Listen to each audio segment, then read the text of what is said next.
It's nice to have you on the show today, Sebastian. How have you been doing? I've been doing all right, I'd say. Thanks for having me. Oh, no problem. It's my pleasure. I've been dying to actually get you on the show as you're one of the very few people I respect in the community. Oh, thanks. Now, you clearly, this is another reason I respect you. You kind of don't just stick to. It seems as if you don't stick to one ideology 100%. It seems that way. Could you tell me what ideology you're closest to? All right. So, yeah, I wouldn't say that I can be put into one ideological framework, I guess, but I tend towards classical liberalism in terms of governmental structure, meaning, representation of all classes. Also, the other principles of classical liberalism, i.e., property rights, freer markets, etc., while also tending towards more social conservatism in terms of rule of law. That's one of the things I think libertarians get wrong. It's that we libertarians get right that freer markets are better for production. They get right that smaller government is better to let things go. Right, competition spurs progress, but I think they get wrong in terms of rule of law and suppression of immoral behavior. So I think that things like how do I say it? Like fraud, obscurantism, obstruction, all these things, like more abstract things, need to be addressed by the common law and enforced accordingly. I also think that genetic pacification, for example, which is a practice that the Europeans had back during the medieval era, and we actually had up until around the 1800s, where we would basically just kill off every murderer, rapist, pedophile, and in many cases thieves as well. And as a result, crime rates were very low. We didn't have to pay for prisons. We didn't have to use tax dollars to keep those alive. We just basically had to kill them. So I think that these practices get the job done, and I would say that although I am pretty lenient on a lot of social issues like marijuana, for example, I'm, I think enforcement is something that I tend towards authoritarianism on. Interesting. Now, would you tell me your view of propertarianism and what you think it is? All right. In my studies of Doolittle's work, he's done a lot of work on a lot of things, but propertarianism can pretty much be boiled down to a methodology which is based on propertarian ethics and testimonial epistemology. And so with it, he tries to more or less restate the Western group evolutionary strategy, which is aristocratic egalitarianism, and the sort of extension of the scientific method, which he calls testimonialism. So, so it's got an ethics and epistemology, and from it we make conclusions, essentially. The ethics is based on the West, which is that obviously man has to acquire resources and to act in the world with to gain more resources, we must cooperate and confederate with our fellows. And in order to confederate with others, we have to restrict our own freedoms by creating commons, essentially, which are norms and rules. And so these commons are first and foremost norms like property rights, but also duties and responsibilities to each other, like defense would be a commons. So everyone has to pay for defense of the tribe or nation. Another commons would be obviously property rights, like sovereignty on one's own property. the market is a commons that we all pay for by participating in it. Natural resources, by not placing unnecessary, unwarranted costs upon natural resources which we all rely on, they become commons. And so what we do is we suppress parasitism upon these commons. So when someone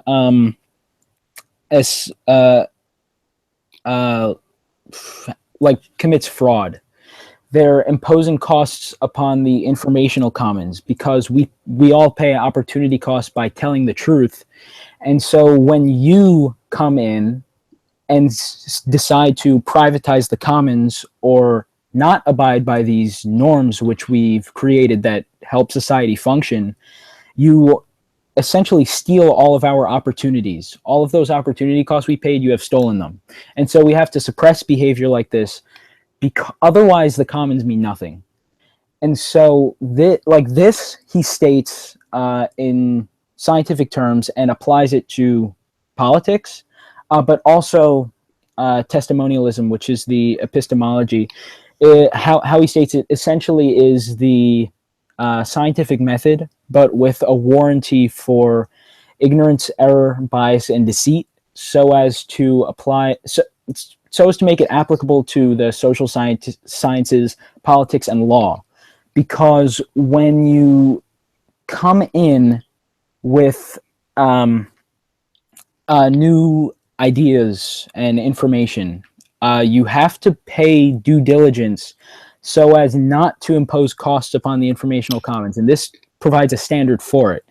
And so if we make it so that we can, like how we have in the market for production, we've built up quite a good number of laws in the West to suppress fraud, obscurantism, externality, etc. And thus our market transactions in the West are fully informed, voluntary, warranted transactions. So the idea is that this should be the same in the market for information. Fully informed, voluntary, warranted transactions. And we can't have this unless we have this standard of truth and then a means for suppressing it. And so that's why we have common law to discover the laws necessary to do so. And that's essentially what testimonialism is. It provides a standard for it. And so it has to meet all of these different tests and then survive the market for criticism. And if it doesn't do this, then we have to repair any externality that it might have caused. Because in a market for production, externality is pretty easy to clean up because it's very direct and you can see it. While externality caused in the market for information may not be so, because information is easily spread and it's not something it's not something you grasp. It's not something tangible. So that's essentially what it is. It's more of a methodology for creating a structure in society and for telling the truth. All right. Now my next question for you is, the Union or the Confederacy? Like, what do you mean by that? As far as politics, as far as the reasons, I would say, if you had to join one. Like in the Civil War? Or now? Yes. Oh. All right. I want to say I would join the Confederacy, not because I support slavery, but because I don't believe that any country as large as, I find that smaller countries tend to work better because like Switzerland. Yeah, democracy, it gets a lot of flack. A lot of people have criticized it in the past.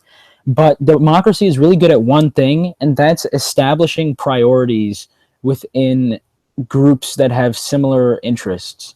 And so when you have smaller groups using democracy, it can work pretty well. Like if you have a family or a tribe or like a city or something, democracy works pretty well.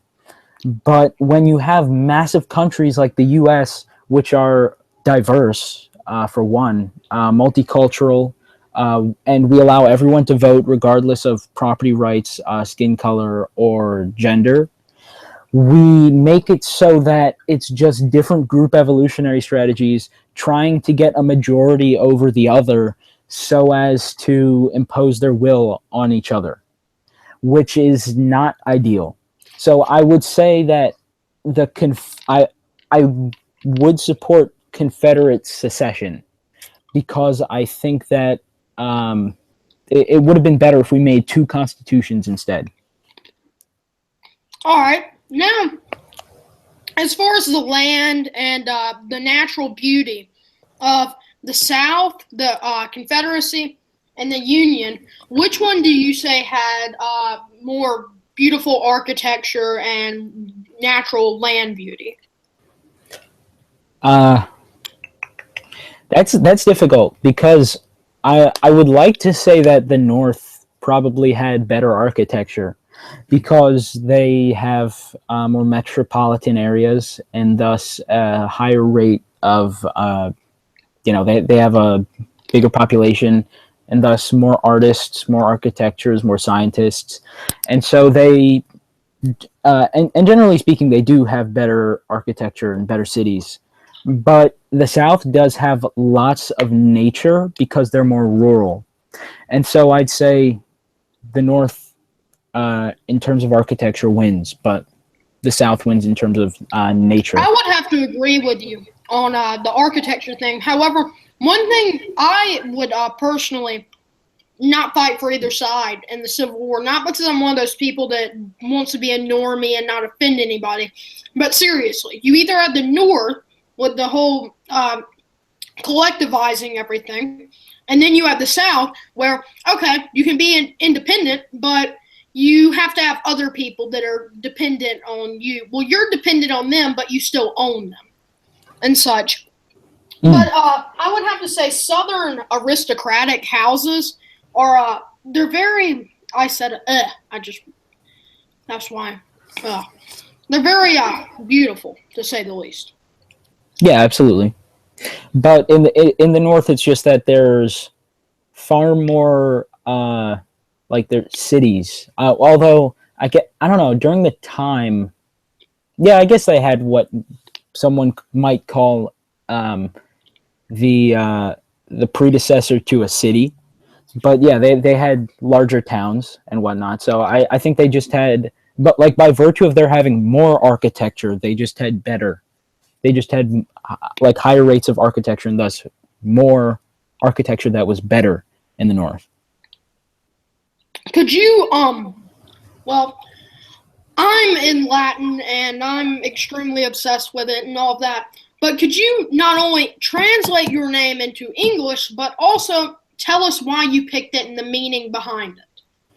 Okay, so the name on my Instagram, Secundum Veritatem, means according to truth, and I chose that name because I like in all of my endeavors I search for the truth and I will abide by it to my best ability.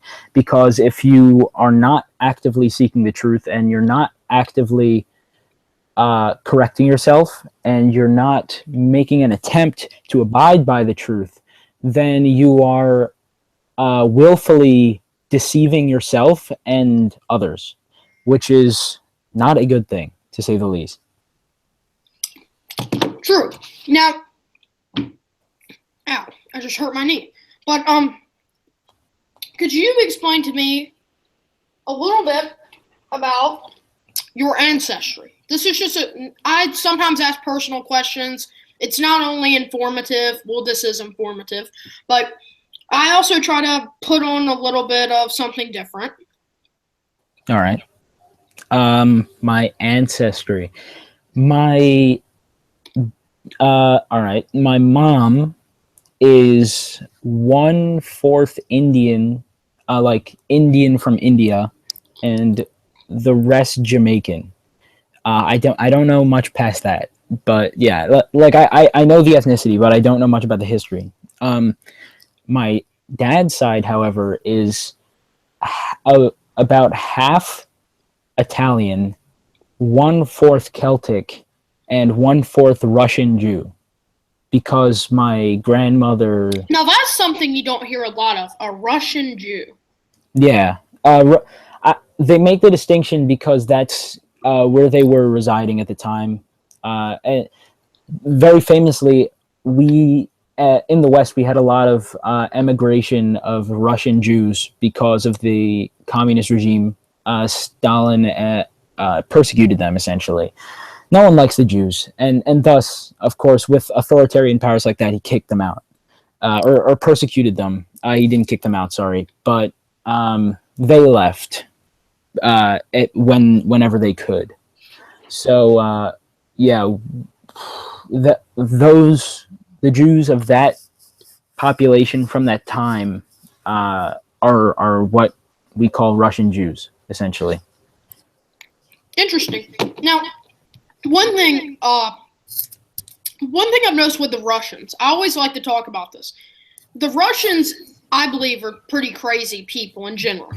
But if you notice a pattern, the Russians all throughout history, it's like the people of Russia have always wanted a dictator. It's like in the Bible it talks about, I think it was maybe the kingdom of Judah or maybe it was Canaan. I need to read back on it. They had to have a king and all that, and they didn't need one, but they had to have a king. All this. Well, in Russia, it's like generation to generation. They have to have a dictator. Yep. It makes sense because the Slavic people, for one, have a lower average IQ than the other Westerners, and thus have a higher demand for authority. And so naturally, you'll have a more authoritarian style governments, like we see if you look at mostly any of the countries in Africa or the Middle East, you'll see massive corporate autocracies, while in the West we can handle liberal democracies because we have firstly we have higher average IQs, and thus we can defer gratification. And that also allows us to create the norms necessary and enforce the norms necessary to have this system of government. But that's not the only reason why. Because it's not like the Russians have as low an IQ, as low an average IQ as the Slavic people or the Middle Easterners or anything. It's that when we look at the different group evolutionary strategies for the different civilizations, we can definitely make a distinction between the West and Russia because they have entirely different how do you call it, geographies. So like the ancient populations of the West, Russia, and the Islamic world all lived in different geographical regions. The Westerners lived in the forest lands and thus developed aristocratic warrior ethics, while in Russia they lived in the steppe lands, and in the Islamic world they lived in the desert lands. And so the desert land strategy was essentially this really low cost, what can I justify now to make a minor advance now?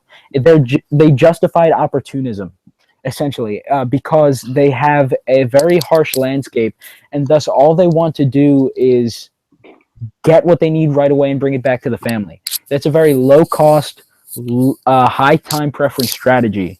And so this translated to large tribes and nations is good for territorial expansion and conquest. But the Russians had to develop a strategy to combat these opportunists to the south. And so they developed a strategy which is, what can I get now by subterfuge, which I can hold by force later? And so this kind of seems like it would be a conquest style strategy, but it's actually not. It was developed in response to this.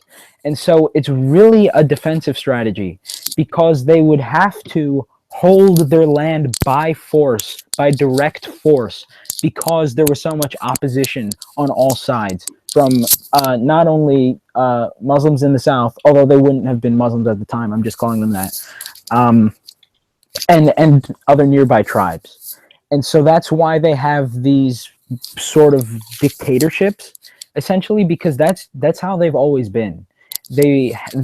That's their strategy. That's how their societies always worked. They base their whole societies off of, I guess you could say, like the Leviathan, even though they've been like that before that. They base everything off of fear. They live in fear of everything, and because of that fear, they think instead of manning up and the men going and fighting and this and defending freedom, human rights, and all that, the men decide, okay, a king, dictator, or that controls my life and my family's life can tell me to do the same thing, but I don't get any freedom with it. I just get to live under a different dictator.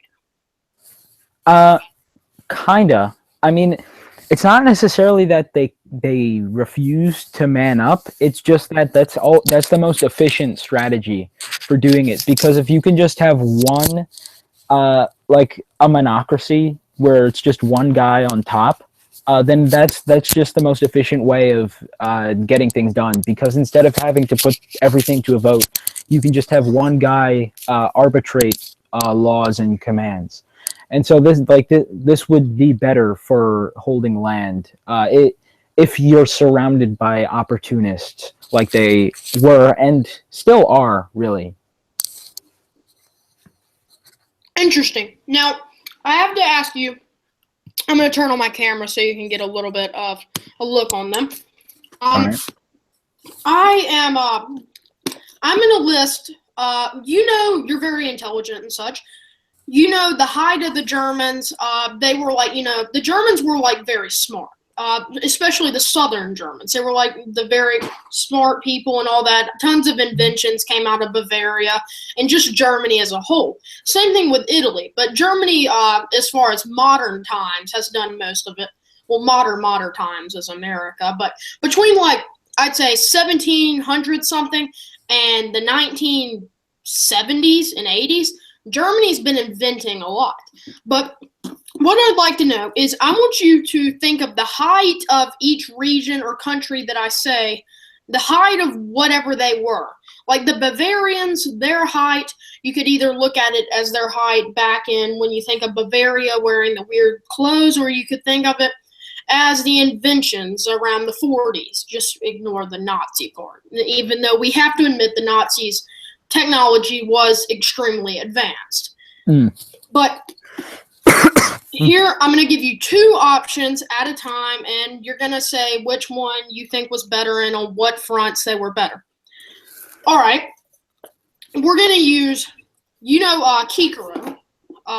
Who? Kikero. The Americanized way of saying his name is Cicero. Maybe you... Oh, Cicero, yeah. Well, here I have his book called Own Obligations. Okay. And here I have Caesar's war commentaries. Right. What I'd like to ask you is, do you think the Romans were more militarily more powerful during the Empire or during the Republic? I would like to imagine during the Empire, because that's when they were doing all of their conquests, right? So, well, actually, I believe one of their conquests, I don't know if Caesar had, gone, how do I say this? Caesar had gotten all the power yet, but this could have been during the Republic or during the early times of the Empire. Right. But Caesar and his men, I heard this in my Latin class, and I researched it a little bit. Caesar and his men, they were marching and they found like water or something, or maybe land, and they walked across and they found like England, and you had the Anglo-Saxons. I'm not sure if it was them, but you had these native, not necessarily native, but you had people there. And that during the whole thing, the whole point of the entire discussion was the Roman Republic during some point in Caesar's time, or it was the early Empire, they were doing conquests, and they were already in Great Britain, possibly during the Republic. So you're saying that that's when they expanded northward? It's highly possible. I'll look it up real quick. All right. I mean, during the early empires when they were doing their massive expansion, so I would think that during the later Republican era, or part of the empire, they would be less so concerned with conquest because they've already expanded their power so thin. During 509 to 396 BC, which was very early, that was like the beginning of the Republic. They had conquest in, let's see, it's mostly Italy. Now let's see when else. They did the Celtic invasions during 390 to 387 BC. So during the Republic, they invaded the they started the Celtic invasion. Let's see. They were expanding into, it looked like somewhat Austria and modern day Switzerland around that time. And let's see. We had the Pyrrhic Wars. Let's see. In the middle of the Republic, you had the Punic Wars against Carthage, but that wasn't an extreme expansion. I mean, it was expanded. Actually, I take that back. Because Carthage and their territories had southern Spain and all across North Africa. Mm-hmm. And then, let's see if we can get another map. Yeah. The Iberian Peninsula conquest was in 219 to 18 BC. Then let me find at least one more example. The Greek conquest, Philip V, something about that, and Sparta. I just glanced through it. Another war, and then another Celtic war.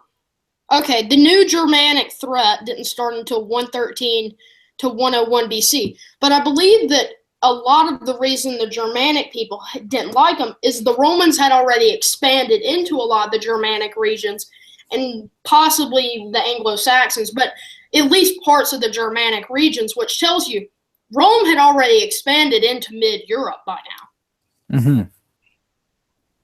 But that's that. And I would also, now back to our little two questions and stuff. Bavaria, Bavarian Germany, or Norman France? Sorry, in regards to what? What would you like it to regard to? Because there's militarily. Let's do militarily first. Like, at what point in history exactly? At the height of each one's history. I don't know. I can't say I know enough about either to pass judgment on it. All right. What about the Norman French? Well, you don't know enough about it. You say. How about the French when they were an aristocracy and a monarchy?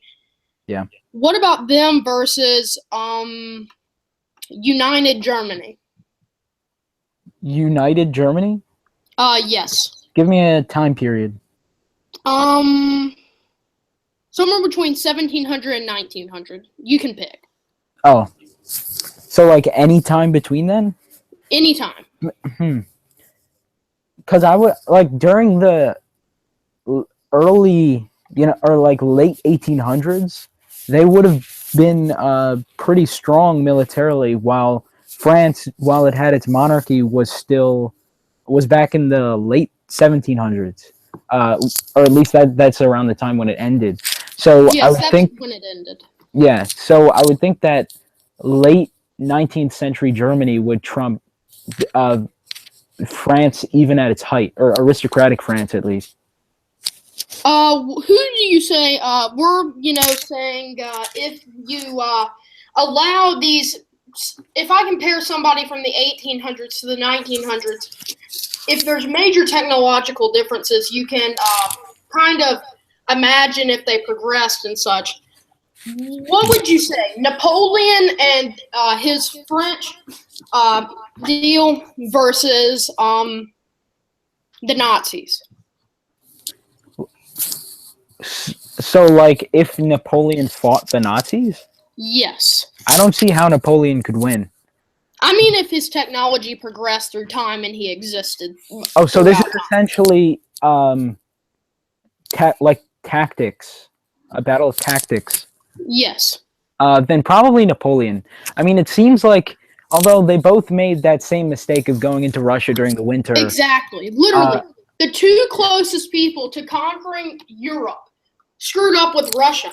Honestly, you gotta really thank Russia for, stopping the Nazis, though. Yeah, they're good at that. They're good at They're good at stopping people in the winter who are about to conquer the world. Pretty much. But yeah, I think in terms of tactics, I want to say Napoleon, just based on some of his battles and what I know about him. Interesting.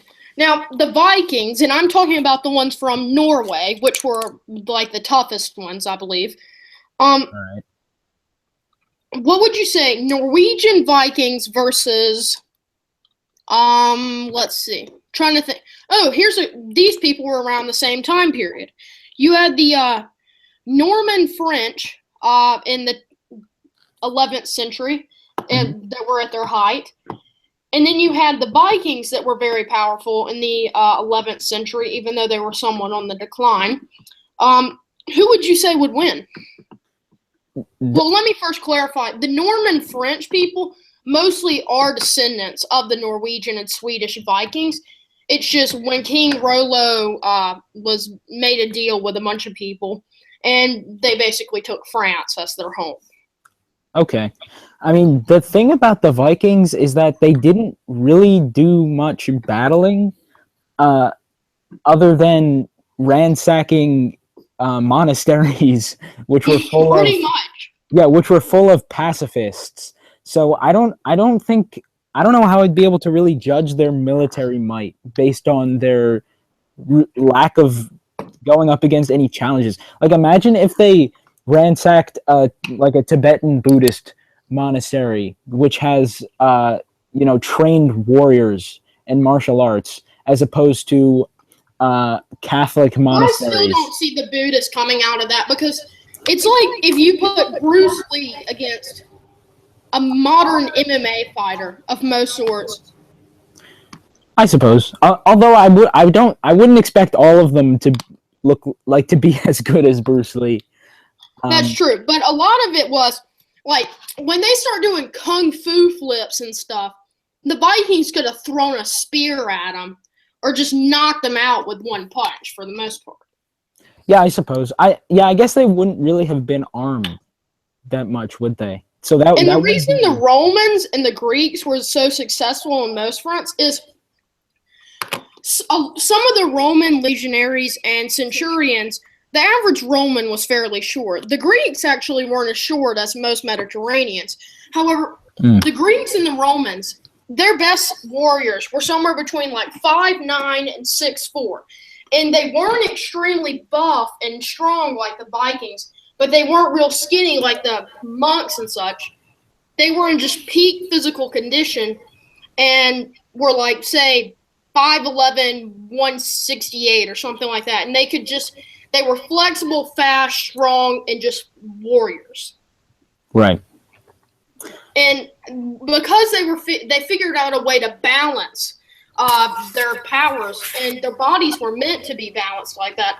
That's another reason I'd say the Roman soldiers were so successful. And another reason is they've been trained very hard. Yeah. Also, good leadership. If you read, I know you have the book, but like Caesar's conquest of Gaul. Yes. Right. That's why French is such a weird language. The Romance languages a lot of them sound the same on some things, but French, the consonants and vowels and all that, they all get blended and chopped up. And it's because the Celtic people in Gaul were forced to try to speak Latin, and they had that Celtic accent, and it just didn't work. Yeah. The Celts screw everything up, even language.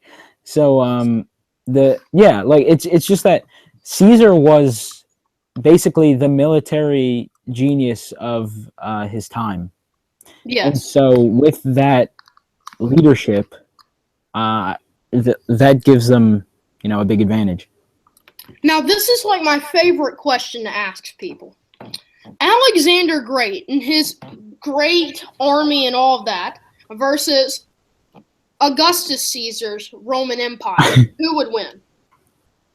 Oh my! I really, really want to say Caesar.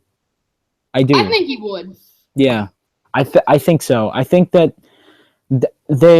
he just seemed to have more. Although, of course, Alexander had quite a bit of success. I think Alexander was more. He himself was carrying a lot more of the weight, as to where Augustus, he was vicious and all this, but his men were too. Alexander the Great had tough men who were ready to die, but he was the only one who knew how to figure it all out. He was the only thinker. Well, there were multiple thinkers, but he was the main thinker behind the project. Yeah. I think the Romans would have had a greater army than the Greeks at the time. Oh, yeah. Much larger and much better trained. Yeah. And one thing, you look at history, the reason Sparta, I would say, wasn't as great as they could have been, all they focused on was war. I understand that you have people who want to kill you, but if you don't educate your people to think of war strategies, they had great formations and stuff that were almost unbeatable, but they didn't appreciate the fact that intelligence can help you just as much as physical dominance. Mm-hmm. Yeah.